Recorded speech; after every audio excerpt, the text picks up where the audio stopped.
sebagai seorang Hmm. owner, Bos Emer ngelihatnya Dota Scenes di SEA tuh gimana sih?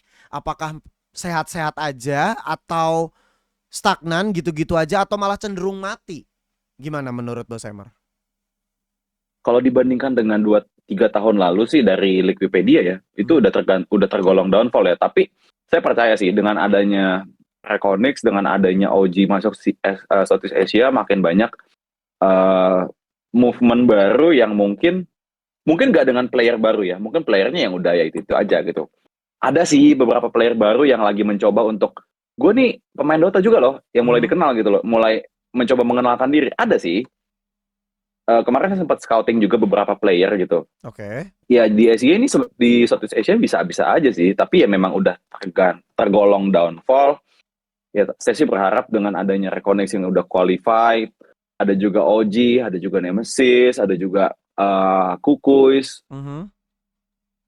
Semoga bisa bangkitin lagi sih, dan ada Rising juga sebenarnya di Indonesia, tapi nggak kita belum bisa bilang dia bisa sebanding ya sama sama OG sama Reconex for now.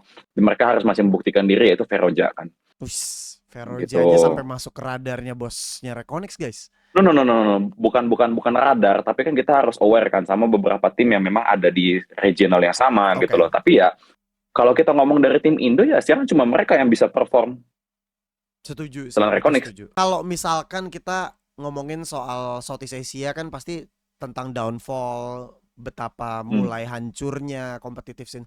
Hancur dalam artian Hmm. bukan jelek atau gimana ya, lebih ke ini kalau nggak ada third party selain Valve, itu nggak ada lokal yang bikin turnamen gitu loh di Southeast Asia, baik itu di Filipina bahkan di Indonesia gitu kan, harus ada third partinya yang bikinin. Nah, menurut Bos Emer, apa sih yang sebenarnya menjadi masalah terbesar tim e-sport khususnya yang punya divisi Ah, Dota di Southeast Asia? Karena kenapa gue ngasih pertanyaan ini Bos Emer? Karena kita tuh sebenarnya zamannya dulu sebelum ada Reconnect ada tim-tim legend kayak EVOS, RRQ, Boom. Boom betul. bahkan belakangan beberapa minggu yang lalu baru disband tim Dotanya.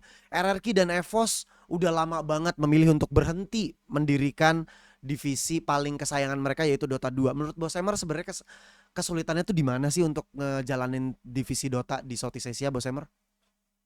Yang pertama karena eh satu yang pasti regenerasi player satu. Oke.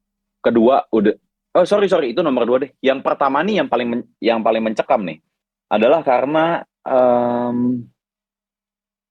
ada ada MOBA dalam bentuk layar handphone ya. Itu Aduh, yang paling mencekam.